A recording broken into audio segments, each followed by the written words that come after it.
this episode, we'll be learning about the bright side of failure and rejection from our guest, who is an educator, TEDx speaker, and author of a book entitled The Perfect Rejection Resume. He was named a Forbes Under 30 scholar at age 23 and earned a doctorate while teaching at an Ivy League institute at 24. Welcome to the show, Eli. How are you doing? I'm doing great, Toby. Thank you so much for the warm welcome and interjecting as well. Thank you so much. Thank you. Thank you so much for joining me on this episode for a soulful conversation about failure and rejection. I mean, it's so awesome. It's so awesome, your perspective and the way you talk about it in your book especially. And, and while reading about it, you are not a stranger to rejection. I know you're a stranger to failure. But if one does not read your book or know your background story, one would think, he's a very successful man. I mean, he was on Forbes at age 23, got his doctorate at age 24. What does he know about failure, basically? So I would just love you to, tell us a little bit about your life story so far, your life journey so far, and your experience with failure, so that people can understand that you've achieved so much, but you've still, experienced failure. It's interesting enough that you notice that, some people would say, hey, it must be so easy for you to say, you must have a silver spoon. And that was exactly my response to those comments, because I got those comments when I was getting featured on Forbes magazine. I was getting featured on Forbes, and I was getting featured on different publications, and I would see the comments saying it must be so easy for him to talk about his success and his accomplishments, but I'm pretty sure he didn't have any type of adversity in his life, or he had a silver spoon. Everything was handed to him, and he probably was a trust fund baby. And everyone, yeah. So I hear that all the time. So I wrote that the Perfect Rejection Resume as a response, saying I've failed so many times. I failed more times than you think. But here's how I've turned my failures into a more so of a mechanism for me to push forward and push through. So as you may know, I got my doctorate when I was 24. I started teaching at university when I was just 23 years old, 22 or 23 years old. And I ended up teaching at Columbia University when I was 24 prior to obtaining my doctorate. Now I'm teaching at NYU and Columbia. I'm also, doing a ton of other things as well. I'm writing for different publications, but the road wasn't easy. The road wasn't easy. And it's funny because the same schools that I teach at, I was rejected. Yeah. I was rejected from those. I was not cool enough to be a student at those universities, but the team has I'm cool enough to be a professor here or instructor at these universities as well. So the overarching theme, the overarching model throughout the book itself and throughout the story of rejection is you can't hold grudges. You can't hold grudges. And I always like to say time is your biggest competition. In fact, that was my latest TED Talk. I did a TED Talk on September 2nd called Time is Your Biggest Competition. And I'm always competing against time. People think that they're in competition with themselves or they're in competition with others. No, you're in competition with time. And, the sooner you can get things done, the better it is for you to move on to the next goal and the next obstacle in life. And that's basically the overarching theme of my book and my story as well.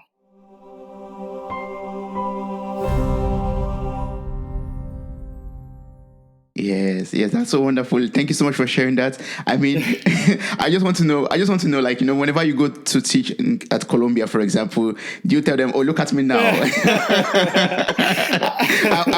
was not cool enough to be a student back then, but look at me, I'm now a professor. What do you mean? Yeah, and it's funny because I don't say it while I'm lecturing because, the students are just here to learn.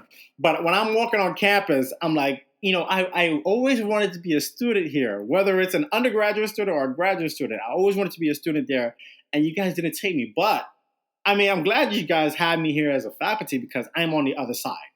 I'm on the other side, and I always believe that, tables will always turn. Tables will always turn. It's not only at Columbia, it's at NYU as well, because I applied to NYU, and I got rejected. I got rejected at NYU, and here I am teaching at NYU, and I'm having a blast. So, once again, I don't want to hold grudges, but at the same time, in the back of my mind, I'm like, you guys rejected me before. And let's tread lightly here. You rejected me before in the past, but I don't wag the finger. But at the same time, I embrace that. I embrace the whole entire story. the failure to success Mm. story. I love it. I love the comeback story, and that's what everyone loves. Everyone loves Yes. that comeback story as well. Yes, and one thing I also love about this, I want to share so far, is that you're not holding any grudges, Yeah. like you said. Like you don't want no malice, no grudges, no, no bad energy there. Just you learned from it. It was a failure. You learned from it, and now you become successful. Yeah. Yes, and you Yeah, move just on. move on. Yeah. Just move on, and don't. But people, the reason why people like to they put their failures under the rug and they shove it under the rug. They don't like to talk about failure because it's a reminder to them, right? And in this talk, right, when we talk about this podcast, right, the theme of this podcast, the mirror talk, you're basically, when you look at your rejection, you're basically holding a mirror in front of you saying you have failed. You are not perfect, right? But it's okay. You're not perfect. But what you going to do about it? Are you going to sit here and reflect and say, man, I wasn't good enough to be at this institution or this organization. I didn't have my dream job, or I didn't have this opportunity. What am I going to do about it? Am I just going? I'm going to avoid talking about it? No, you have to talk about it. You have to share it, and that way it's more so therapeutic as well. And at the same time, look where you're at today. You're successful now, so you don't have to worry about the past. That's true. Yeah, yeah. And it's good you're talking about, your failure also, and you also documented it in your book also, like you explained it all to us. But sometimes whenever I think about maybe some failures, maybe not from NYU or Columbia, for example, we have this maybe little bit of sadness or trauma or some, we just feel that disappointment again. How are you able to deal with some of these feelings or emotions that come with remembering your failures in the past? I embrace it with this motto, and this is the motto that I shared in the book that I'm not sure if I said this before, but I'll say this now. Rent is due every day. Rent is due every single day. And when we're paying our rent, we have a landlord, right? And we really have a landlord, and we have someone to pay rent to. But when we talk about rent being due every day for ourselves, the rent is our goals. The rent is the outcome. That's the rent. And you're paying off rent. The currency that you're paying off every single day is your effort, is your time. So there will be ups and downs, right? There will be ups and downs. And there will not be a straight, narrow path to your success. So when you feel down a little bit, you don't feel like some days you don't feel like waking up, and doing what you have to do. But just realize at the back of your mind that if you put forth the effort, that's the most you can do. Just take care of what you can take care of, right? And whatever if you can't control everything, it's totally fine. Just take care of what you can control. And you can control your attitude. Whether you're feeling a little sad, you can still have a positive attitude despite the fact that you're sad. Or you feel down, you still have a positive attitude. That optimism, that energy, saying, you know what, I can still accomplish something, albeit feeling this way. Whether I feel like my car is not working today, or I feel like my family members are feeling sick, and just like recently, it's funny because my older brother, my biological older brother passed away. He passed away on August 4th. Last month he passed away, and it's like, wow, like it's hard for me to get over that. But at the same time, I always remind myself that every single day, okay, you know what? My brother passed. There's nothing much I can do. All I can do is just have this positive attitude, even if I feel sad sometimes, and it's I don't feel like I can do it. I have this positive attitude, and I can push forward.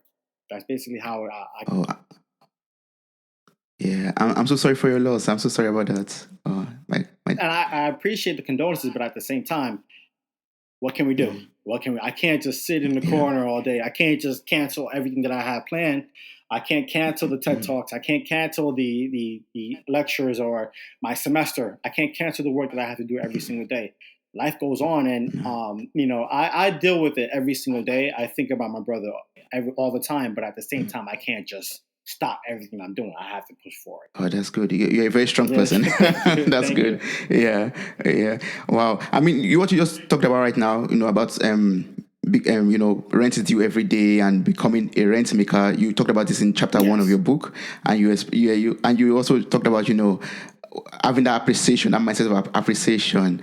Like from your situation right now and what you've experienced in the past, how do you wake up every day filled with motivation and appreciation, even with your situation right now too? I always have things to do. I always try to stay productive. Always try to stay productive. So every single day, from Sunday to Sunday, I have something to do. I have, whether it's preparing for something, whether it's preparing for a conference, whether it's speaking engagements. I try to book. I try to be overbooked because I was overlooked in the past. They overlooked me in the past. Now I'm overbooked to the point where every single day I'm doing something. Every single day I have to stay productive. So I wake up 5 a.m. in the morning. I go to sleep around midnight, 11 o'clock, midnight. So that way, right in between then, I'm working. There's no 9 to 5. There's no such thing as a 9 to 5 in my case, because from the moment that I wake up until the moment that I lay my eyes to rest, I am working. I am working. And not only working for myself, but working to provide an impact to others, motivating others, and having that influence that's saying that will tell you, okay, you know what? You may not be good today, but you will be good one day. You are good today for what you got going on, but you will be good for your goals one day. And if you work towards it, then you'll be fine. And once again, it goes back to that notion that rent is due every single day. Time is your biggest competition. Don't focus on yourself. And I always tell people all the time, when people say this all the time, I'm in competition with myself. I'm competing against myself. And I like to disagree, because you're only in competition with yourself when no one is watching. When no one is watching, when you're practicing, that's the only time that you're competing against yourself, because you're trying to become better than you were yesterday. You're trying to be the best version of yourself.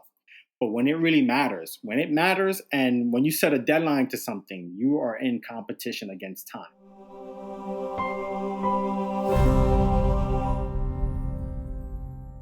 And how can we win this competition against time? Like, now you said it, and I think, to my understanding, I believe that we have to do things in order to be effective, to ensure that we achieve our goals with time, basically with the limited time that we have.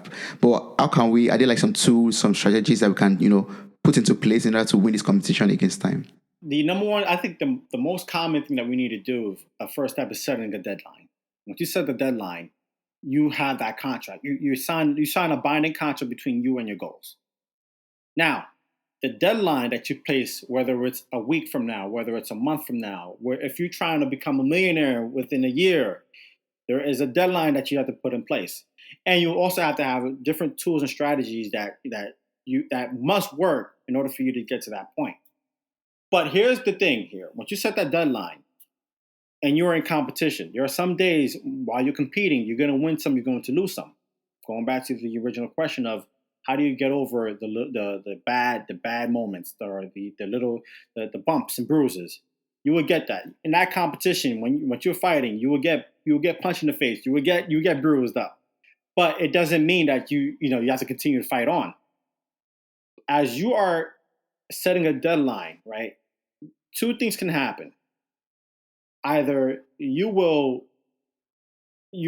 actually have that clutch factor where you're clutching. Let's say you're playing a game, and when you're in that clutch moment, that's when the Yerkes-Dodson law comes into effect, where we operate at our best performance when we are at a moderate state of arousal.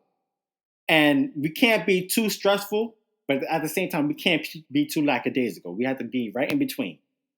And as you're competing, as you're setting goals, setting small goals to get to that bigger milestone. And with that small goals, it's like, okay, you have a plan to do something huge in November or in December.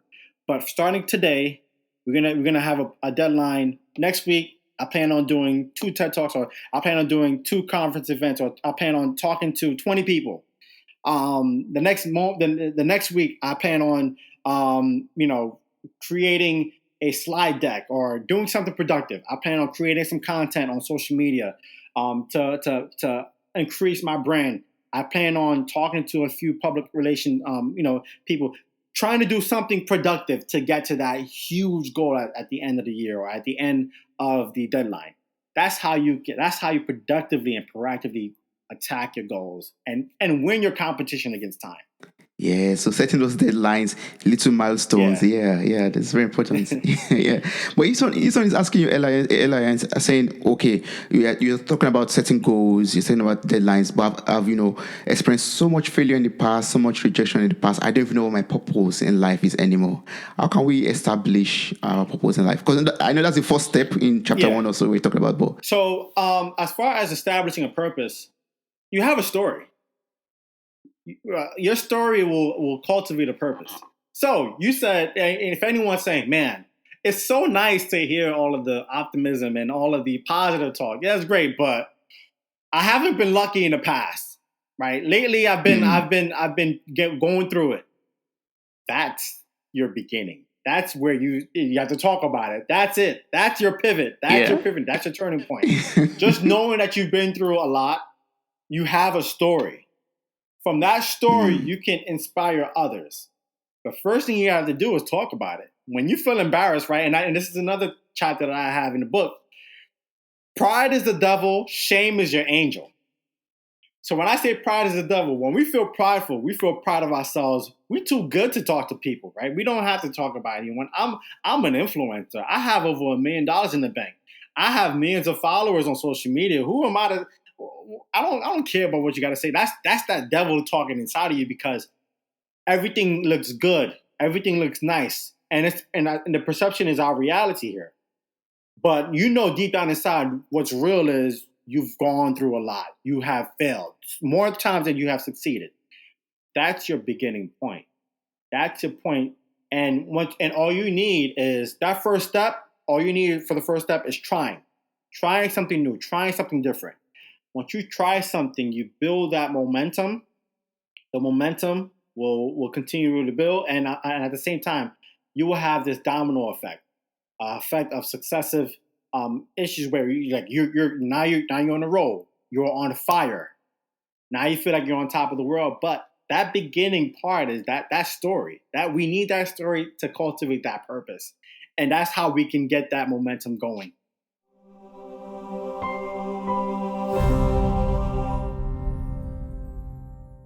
Yes, and from your explanation right now, I'm already getting the meaning of the get it done mentality. Like that's what you're Yeah, describing just right get it now. done. I mean, it's Yeah. okay. You failed. You failed, right? And the thing is, it's funny because when I hear about people that failed, I tell people all the time, you would not be talking to me. For you, in your case, Toby, you would not be talking to me if I didn't go through failure as well.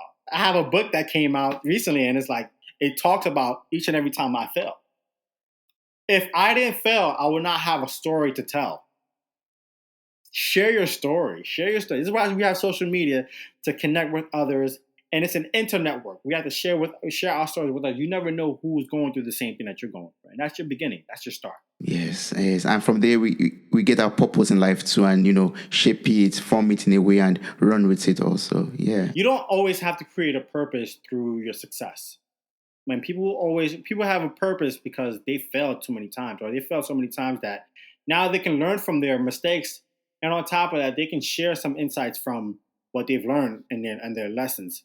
You can't treat all of your losses as a big loss, despite the fact that you tried and you were not successful. Yeah, granted, yeah, I know it sucks, but it's okay. The first thing that you've done, you've accomplished more than you thought you did because you tried. Most people won't try. When people have a fear of failure, people feel failure because they're afraid of that embarrassment and that shame, but they don't want to try it. So when they laugh at your pain, they laugh at your mishaps and your missteps. They're laughing, but at the same time, once you ask them, why don't you try it? I want to learn from you. Why don't you try it? They won't try. They go, they'll laugh, but Yeah. they don't want to say anything. They don't want to try because they will fail too. So yeah, that's the Yes, beginning that's is just true. sharing your story because no one can share your story but you. Hmm. That's true. That's very true. And you shared it. You shared it in your book. I think when you're talking, new title was coming in my head, like, going from being overlooked to Yeah, overbooked or something like that. Like, you hear it nice. too because it makes sense. It Yeah. makes sense from overlooked to overbooked. I always tell people all the Yes. time, Yes. you feel like a failure. Great. No one is talking about you. Great. That's you feel that today. But one day you will hear from these people again. You will hear from these people again in a positive way, because they will turn back around and say, "Congratulations, I'm so proud of you." Even if you don't believe, Yes. them saying, "I always knew you had this," right? You don't believe it. You don't believe it, but at the same time, you take it Yeah. all in, you internalize it, and you tell yourself, "I believe it." That's all that matters. You may think that Yes. I had what it takes all along, but I don't believe you because you rejected me in the past. But I believe in myself, and I appreciate you for saying that you believed in me. But it starts within yourself. Yes, it's that within yourself. You have to believe in Yes. yourself first, actually. Yeah, yeah, Yep. yes, yes. Because I mean, I've had similar experiences before, especially with this podcast as an example. Like we recently became 2 years, and Congratulations. some months ago. No Oh, thank problem. you so much. And some people that are close to me told me, I didn't believe you go this far. Yeah, Like exactly. I was like, oh, okay. And it's Yeah, okay. That's all right. It's okay. You didn't. People don't believe that, but you believe it, Toby. You believe that you can get this far. And on top of that, the exactly. sky's the limit. And the sky, and you have to go beyond the sky, beyond the atmosphere. Like the whole entire universe is yours for the taking. And I always say this, and I said this in the book. If you believe that it is possible to accomplish something that was supposed to be impossible, then it is also possible that nothing is impossible. Nothing is impossible. At the end of the day, you just have to go and continue to move on and push through. Yes, keep on breaking Yep. glass Yep. ceilings and just keep on going higher. Yes. Exactly. And I'd love to go back to the title of your book. We're not changing the title yet to overlooked, so being overbooked. We are sticking with the perfect rejection resume. So, how would you define this? How would you define a rejection resume? How is a perfect resume Great like? Yeah. question. So, rejection resume. Let's start with the resume. We all know what a traditional resume looks like, right? A traditional resume that outlines our success and it outlines our accomplishments and our achievements that we have accumulated through education, through experience, work experience, our skills. It lets people know, whether they're recruiters or people in general. It lets people know about your story in a positive light. That's what a traditional resume is all about. A rejection resume is the complete opposite. Rejection resume is it's a document that outlines our failures and our rejections throughout the years. And you may ask yourself, I know what's the purpose behind my traditional resume is, but why should I even write? Why should I even think about writing a rejection resume? It outlines my failures. I would say this: that rejection resume is not perfect. It's an imperfect document, but it's perfectly shaped your story. It's the reason why you have accomplished everything in your traditional resume. It's the complete opposite. And how you can use your rejection resume is not only sharing, the lessons that you've learned from the past, but at the same time, you're taking in the lessons and you can share it on social media, because everyone loved that comeback story. Going back to the original point, everyone loved that comeback story. If you were to share your traditional resume, and I always tell people this: try this experiment. Try an experiment. Share your traditional resume. See how much impressions you get from sharing your traditional resume, and try sharing your rejection resume that outlines all of your failures. Whether you dropped out of school, whether you failed classes while you were in school, whether you didn't get your dream job at a great tech company or a great bank, or you filed bankruptcy. You've gone through so much. Share that resume.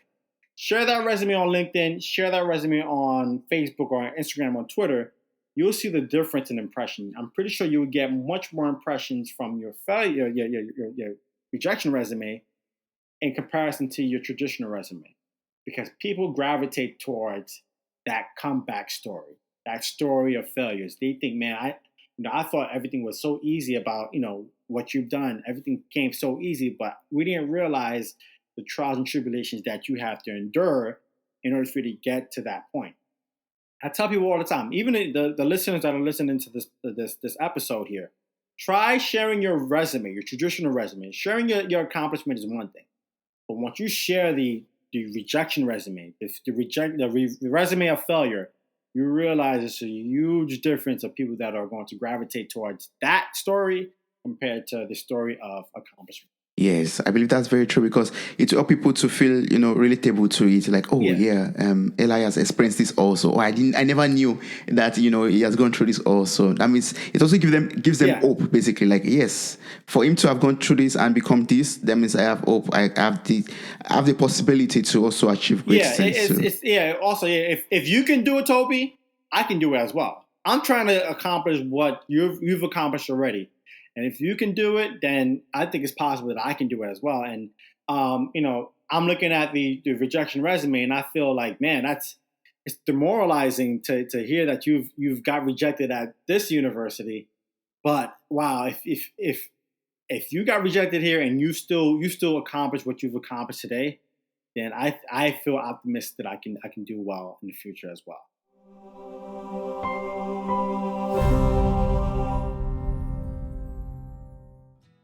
Hello, everyone, and thank you for listening to this. If you're enjoying great episodes like this, then you'll love my show as well. It's called Successful Solutions, and we talk about life-changing stories that save people's lives.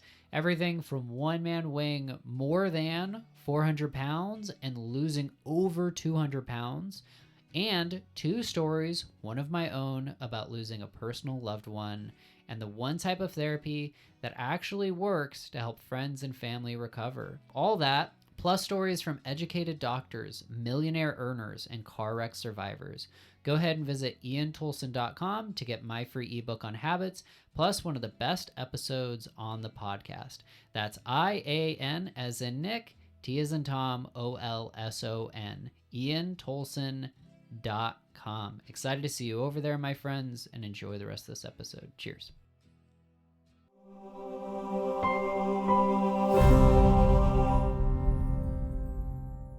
And one question I had is off this topic, but it's still in your book. While going through the book, I saw that you have interludes in between each chapter. Yes. And I wanted to know what was the inspiration behind the interludes? Like I was saying some poems and some write-ups there. So the interludes, and that was actually an interesting part. The interludes, it features other people. It doesn't feature me. It featured other people that I felt that were influencers as well. So it features Dr. Janice Gassam, who also wrote she wrote the foreword to the book as well. And the interludes there, it basically serves as a reminder. It's a random reminder that, it's okay. I think in the interludes I have disclosures. I have the dark horse. I have different poems that remind you that it's okay to fail. And that's the story. And I think I want it to be random and not only share within the interludes, like the poems and everything, but share other people's resumes as well, the rejection resumes. Like there are rejection resumes of Dr. Lee and Dr. Janice Gassam and Darren Roberts, I think he's the originator of the term rejection resume. So I spoke to him and he shared his rejection resume, but I wanted to expound on that and share his story. He's the one that provided the initial point. I didn't create the term; he did. So I'm basically expanding on that, and I'm sharing other people's rejection resumes as a point of reference. It's a proof of concept that states that these people accomplished. Rashawn Lambert, he's currently the senior vice president at Forbes. He cultivated and founded the Forbes the Culture platform. And it's a platform for diversity and inclusion as well. And he's gone through so much. He failed in the past. And there's so many people that you can think of that are great, even the greatest influencers in the world that you can think of wherever you are. They failed as well. It's a reminder that they have failed. And I didn't want to center the story and the book behind me. It's just I wanted to share other people's past failures as well. So those were the interludes. It's interesting. It's random as well. But it provides it bridged the gap between not only the chapters, but it bridged the gap between the overarching story. Yes, I loved it so much because it's basically for me it was very creative and it gives you like a little bit of break from your story into another person's life. Then next chapter continues like it's random, but it's I think more authors should adapt the interludes, small interludes or short breaks in between, so that way it takes the thought off of like the story. Because talking about failure, I'm pretty sure if we talk about failure, it gets dark. It gets dark and it gets traumatizing. So if you bring in some light, if you bring in a poem or something like that, it takes the mind away from, just thinking about rejection, thinking about failure, thinking about the negativity that you have occurred in the past. Yes, that's very true. Wow. So for listeners out there who are already keyed in and they're like, okay, trying to prepare their rejection resumes right now, can you like give us a guide on how to, create a rejection resume that will guide us to build a tailored made, successful career or wonderful career that we want? So I can give you a template. Like, so for example, what a traditional resume looks like. It has a summary or an objective. It has a list of education, the degrees that you've accomplished or the certificates that you've accomplished there, and you have your skills. You have your work experience, the organization that you worked with in the past, and you have volunteering, opportunities that you've accomplished. You have the awards, the honors, and the awards that you have won. That's your traditional resume. Yes. What a rejection resume looks like, it's the same outline. Your summary, your objective, your education, your experience, your awards, and your honors, but it's the complete opposite as far as the content. So in your education section, I would like for you to think of the schools that rejected you in the past. I would like to think of the classes that you failed. I would like to think of the whether you dropped out of school. Whether even if you want to think of the personal stuff, if your girlfriend broke up with you, you could talk about that as well within your education category. When it comes to the work experience, what firm or what organization rejected you in the past? Did you receive a negative remark during the interviewing process where the interviewer, the hiring manager, said that you have a great background, but there are other candidates that are better than you, right? What did the hiring manager say to you that affected you the most when it comes to that experience? Have you ever been demoted before? Have you ever been laid off?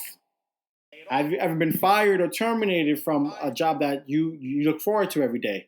That's the negative aspect. Have you lost a major sponsor or a major deal? Have a major deal fell through, or did you experience any failure at work? When it comes to the awards, the honors and awards, which organizations rejected you? I'm pretty sure there are scholarships that we always wanted to look forward to getting, but we didn't get them. Yes. We get those rejection resumes. Yeah. What were they? What were the organization that rejected you? So those are different things or different items that you can put within your rejection resume, and it creates that story. It creates that story that also says, you know what, I've accomplished so much, but let me remind you guys that I came a long way.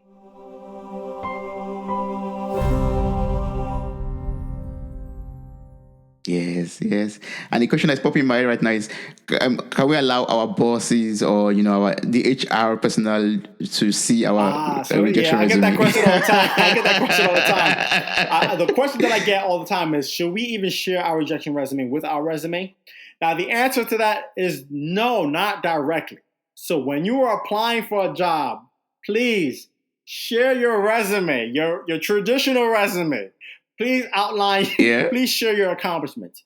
However, your managers, your hiring managers, and the people may also have ties to you on LinkedIn. On social media platforms. If you decide to share it, I always encourage people, share your rejection resume on LinkedIn. So your hiring manager may not see your rejection resume through the application queue. They may see your traditional resume, but they may look on LinkedIn and you may go viral because you shared your your rejection resume. Once you share your rejection resume, you go viral, and the hiring manager may say, "Oh wow, so you've accomplished so much on this side. You shared that story. but I didn't know you failed so many times to get here. It may give that good impression to the hiring manager, but not only saying that you have a good impression, but you have a good social media presence. You're marketable. It shows that you're marketable. You have a brand. So it may also give the hiring managers an additional look, saying, okay, you know what, you're not only skillful, and you not only have what it takes to be in this organization, but you have something about you that's marketable. You have a brand, which can also help our organization as well. So to answer your question, you don't have to share it directly with the hiring managers, but you can share it indirectly because you're sharing it on LinkedIn and it's public. And it may go viral one day, and they may see it one day, and they may be inspired to share their story as well. Yes, that's very true. Yeah, I mean, it shows that this candidate is very determined, or is an not overachiever but an achiever, basically. Like you don't allow failure to pull you down or to And to on set top you of that, you back. have resilience too. Like there's a resilient factor about you. You're resilient to the point where even if you get knocked down, you are able to get up. You are able to get up even if you got knocked down. Even if you got a punch in the face, you can take a punch and you can still fight back, and you still have the endurance to fight back. And it also brings up a Yes. charisma about you.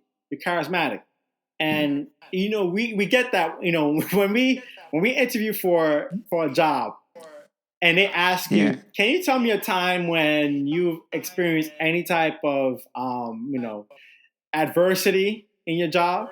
That rejection resume answers that question. You already have something to focus on. Yes. You already have that answer. Or can you share some strength and weaknesses? The strength can be your traditional resume, but your weaknesses can be cultivated from your rejection resume as well. So not only can the rejection resume can be good for your brand, but you can also answer some of the questions that hiring managers may ask you in the future, should if they are interested in the overall story of you as a candidate. Yes, I love the fact that we're talking about applying for jobs and preparing our resumes and also our rejection resumes too, because a chapter of your book talks about our dream job or dream job also. So can you tell us what a dream job means to you, and why is it that it's always difficult for us to get our dream job, and it's always very You may not. You may dreamy, Toby, to be honest, you may not like to answer this question. So I understand how people have dream jobs and dream occupations, right? I understand it, but I truly believe that dream job is a myth. It's a myth, and you may ask, why is it a myth? Because your dreams are constantly changing. 5 years ago, you may have a dream job or you may have a dream aspirations, but now you may have something different that is considered to be a dream. Your dream is constantly a moving target. Perfection, and that's why I also believe that perfection is a myth. When we think of dream, we think of something that's so perfect, something that's utopic, or something that has no faults. But perfection is a myth. We're taught that we need to have a 4.0 GPA so we can get that good grade, and we can graduate and have this dream job and a high paying job. And it's unrealistic because we're constantly improving on our dreams. We constantly have new dreams and new goals and new objectives. 5 years ago is not today. 10 years ago is not today. And today is not tomorrow as well. So what we think of as today as our dream job, it may not be the same dream job that we have tomorrow. So I believe that dream job is a myth. Now, if you believe that your dream job you're fixated on that dream job, then great. Just understand that you have different objectives within that job and within that organization. There are different objectives that may change. So keep an open mind on how to adapt and how to change with the environment and with the culture as well. But I truly believe that dream jobs, it's a myth. We have to, and the thing is, and the reason why dream jobs is a myth, right? Because if we're dreaming, how are we actually waking up to actually accomplish our dreams if we're dreaming about it? And we can't just dream without it. We have to wake up at some point. At some point, we have to face the reality here. So at some point, we face the realities, and we can accomplish our dreams if we're waking up and we're proactive about it. But dream jobs, in my opinion, it's a myth. It's amazing, yeah. And I think, we call them dream jobs because we believe, okay, with this kind of job, I'll be so fulfilled, I'll be successful, I'll be, so happy and all of that. How can we still achieve all of these things without having a dream job? How can we do it? Quote. Just understand that we can never be satisfied with what's going on today. Understand we never feel satisfied. Toby, when you reach that 2-year milestone for your podcast, were you satisfied and you say, man, I accomplished my dreams, man. We reached 2 million, 2 years, we're happy. I'm just going to sit back and relax. Was that your impression? No. No. You have more. So that dream, you have more to do. So that dream, the original dream that you had, it's no longer existing because you have more opportunities. You have more goals and more objectives. And it goes back to the notion that every single day you have to accomplish something, right? Every single day rent is due. I don't consider dreaming about paying rent, but that's how you proactively accomplish our goals. And the thing is, we can accomplish your dream job if you're not focused on getting that dream job. There's some things that, when you least expect it, that's when it happens. If you have a dream job, you have an expectation for yourself. And you will not be satisfied unless you accomplish that.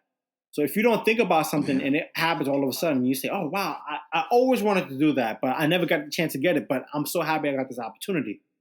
That's also a calling where you do not focus on your dreams, but you're focused on the opportunity. Now, there is such thing as a dream opportunity rather than a dream job.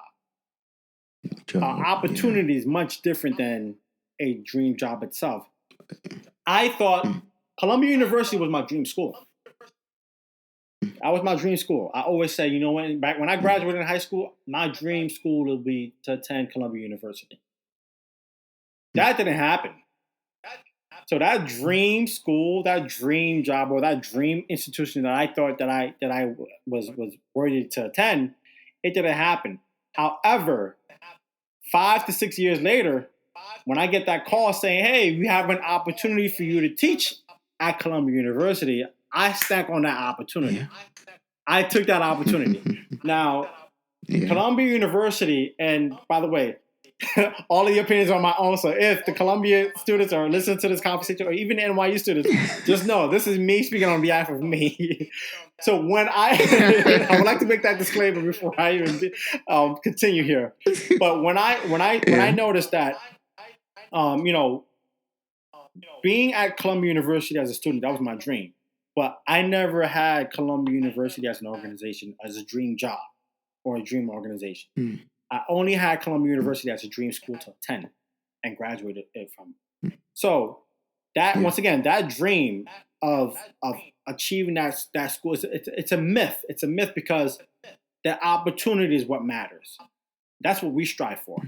You may have aspirations to accomplish or to become a software engineer at, let's say, Facebook.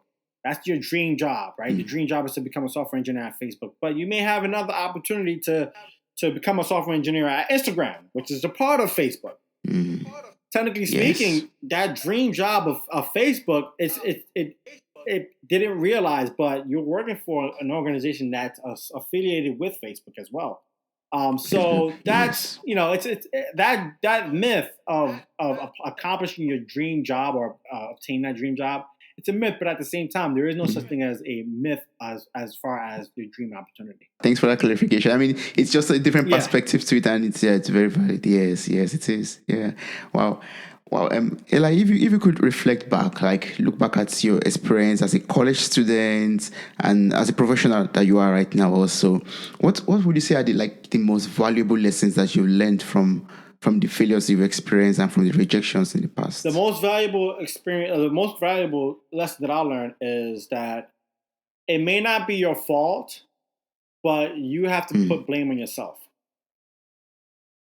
So why? There are some things that you can't control. Some things, once again, it goes back to the original notion. You can't control some things, and it's not your fault. It's not your fault that you didn't obtain your internship opportunity at your dream organization. Or you fail classes because you showed up late and you didn't study, and because you didn't study because you had some things going on that's personal. Those things, it's not your fault, but you must place the blame on yourself, because if you are successful, I'm pretty sure you would like to take credit for your success, and you like to share your success with others. But if you fail, who's gonna who you gonna blame? Are you gonna blame others, or are you gonna blame yourself? I think you should blame yourself, because you didn't get the job done, despite the fact that it was not your fault that you didn't get it done. But you have to place full accountability on yourself, because it's you at the end of the day that have to get it done. And it goes back when I was studying. I remember failing classes. I failed 2 classes. Believe it or not, I didn't get a 4.0 GPA. I did not obtain a 4.0 GPA. I was facing academic probation after my second year of my undergraduate studies. And in order for me to actually get out of that situation, I remember my advisor telling me that the only way you can get out of here is you should graduate next year. You are behind. Imagine being behind 2 full years, and you're being told that you need to get out of here by next year in order for you to graduate. Because that's impossible. What you think is impossible, but I ended up taking 10 classes in one semester. That's like that's like a year in one semester. And then the following semester, I took 24 classes. So I ended up accomplishing that, because I was told, look, it's either you're going to get out of here and graduate early, or you're not going to get out of here. You're going to kick you out of the institution. But it was not my fault. It was not my fault that I failed those classes. I was going through a lot back then. It was not my fault, but I had to place the blame on myself. And placing the blame, that's the original start. So I know I'll blame myself, but I am not going to blame myself for me to fail out of the institution. I need to get out of here with the degree in my hand, and that's basically it. That's my lesson here. The lesson here is that it may not be your fault, but you have to place the blame on yourself.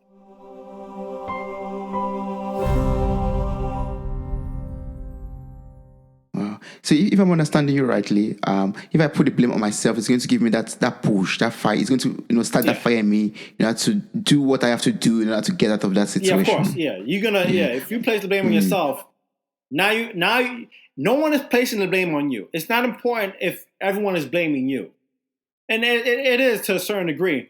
But once you realize that you need to blame yourself for your failures, not anyone else. You're blaming yourself for your failures. It may not be your fault that you failed, but you're placing the blame on yourself. You realize, okay, you know what? Now it's game time. It's game time. Now I need to perform at the best of my abilities, because I don't want to keep blaming myself for losing. Yeah. So that's the thing. Yeah. That's true. So it's just a different mindset. It's a different perspective that we have to adapt to. So that way, we can push forward and realize that not only that, that's one lesson to learn, but also understanding that direction is much more important than speed. Direction is much more important than speed, in the sense that people always strive to be the first person or the youngest person to do this, or the first person to become that. That's cool. That's great, but you have to realize that direction to get to that point is much more important than rushing to get to that point. Because people tend to rush, and they tend to run fast, and they're running in the wrong direction. And that's not, it's counterproductive. So understanding that, direction is much more important than speed, then you can increase your velocity. And in physics, velocity have a direction vector attached to it as well. So understanding that direction is much more important than speed, and the fact that you can place blame on yourself, despite the fact that it's not your fault. Those are the 2 lessons that you have to understand in order for you to propel yourself to success and overcome failure. Yeah. I love that so much. Like, direction over speed. Like, if you get your directions first, then you can start. Yeah, exactly. Yep. Yeah. And also, you put the blame on yourself, because you are the captain of your ship, basically. Exactly. And anything that goes wrong is on you. Because if everything that goes right, I'm pretty sure you would want to feel proud of yourself. I'm proud because everything went right, and I'm happy because I did it.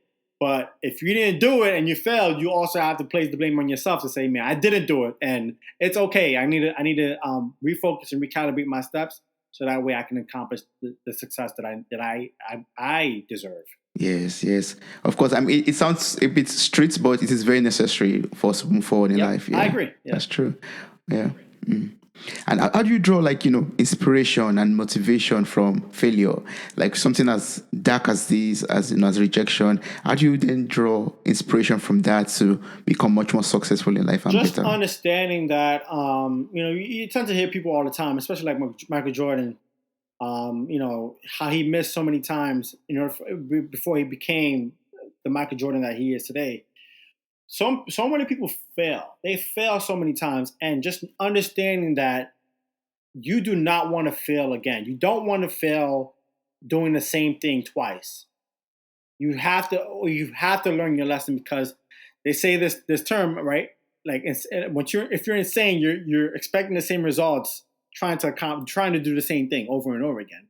And that's insanity. But here, just understanding that I failed, I don't want to experience this form of failure again. I need to get on the grind and get the ball rolling, so that way I don't experience that failure. And understand and embracing it too, embracing the losses, embracing the fact that you were not successful. In social media, I'm pretty sure if you refresh anything on your Instagram feed, you will see the filters, the cars, the filters, the all of the beautiful stuff that you see, and the positive. The Even if you look at my Instagram feed, you'll see the TED Talks and all of the business publications and everything here. You see the positive. But in my IG story, in my Instagram story, you see all the progress, all the negative. You see why I became who I am today. But understanding that that's a part of your story. Understanding this is a part of your story, and that's the only way you can overcome. That's the only way you can say, you know what, I'm going to embrace failure. I'm going to embrace this part, and I will not fail again. And despite that, I'm telling myself I will not fail again. I know that I'm going to fail. But I'm telling myself I will not fail again. So that way you can stay motivated. You stay motivated whether you win or lose. Yes, you seem motivated. I will not fail Yes. again. Yes, Eli. Wow. So, what's the best way to stay connected with you? You have TEDx talks that we could listen to. We have your book to buy, and we have other publications that are coming from you, basically. So, what's the best way to stay connected with you and to work So with I you? tend to try to keep all of my social media handles the same. So whether it's Instagram, whether it's Twitter, Instagram, it's Dr. Eli Joseph with no periods or no underscores. It's DrElijoseph. That's for Instagram and Twitter. You can also connect with me on LinkedIn, Eli Joseph, Elijoseph. And it's the same for even all the platforms, whether it's Clubhouse, TikTok, all of it. It's the same thing, DrElijoseph. And as far as the book goes, it's available on Amazon. It's also available on Barnes and Nobles and all the places that you get books as well. So that's how you can get in contact with me. And if you want, my website is the same thing as well. www.drelijoseph, DrElijoseph. It's the same thing. So I try to keep everything the same. Oh, that's awesome. That makes it Yes. easy for us to navigate and to Yes, find you, exactly, Eli. exactly. Yeah. Yeah. Yes. Well, I really appreciate this conversation. Thank you so much. I learned so much from you. I could go on for the next 1 hour asking more questions, but I will encourage everyone to get the book, and I'll place all of these links to your social media, to your website, in the show note of this episode. On your website, also, there are information about the book and your TEDx talks also, which are very, very important for us to watch. Also, I'll place all of this link in show note, and I encourage everyone to listen to them, get the book, and connect with Thank you. you so much. I Thank you so appreciate much. this conversation, Toby. Thank you. Thank you. I really appreciate it. Wow, you made it to the very end of this episode. Thank you so much for listening. I'm grateful for your time, your love, and your contributions. Subscribe, like, review, and share this podcast. God bless you. Bye. Bye.